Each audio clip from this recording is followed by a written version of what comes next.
We have two more teams on the list, though, to get through, gentlemen.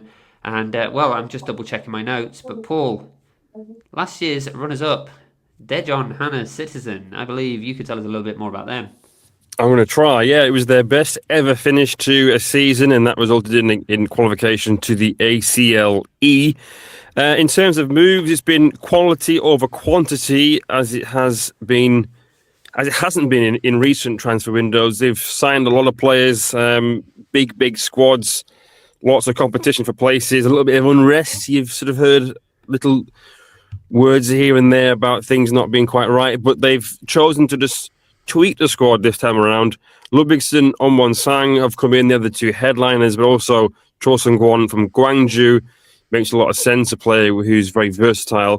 Their key player, though, will be someone that was there last season, and we all know very well, Joo Min-kyu. Even at 35, 36 in April, he is the new club captain, and it's much more than just his goals. His influence in the dressing room is clear to see. The players look up to him, they really do. They want to try and impress him, and he's also a very, very smart player. Nicknamed Jury Kane, but I say he's more of a Teddy Sheringham in terms of the style of play, or in a sense that he's a yard faster in his head.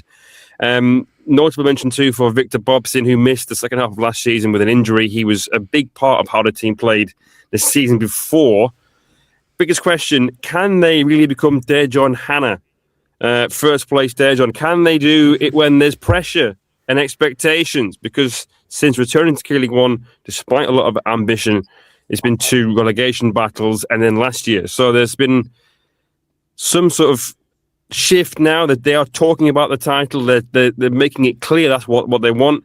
Now they're doing that. Will that bring more pressure? Reason to watch, well, can they put their money where their mouths are? We neutrals and other fans have been crying out for years for teams to invest and challenge the Jeonbuks and the Ulsans. Well, finally, a club is doing that.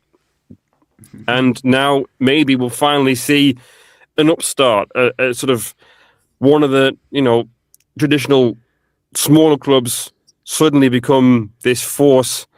And really, after last year, they have to at least finish second.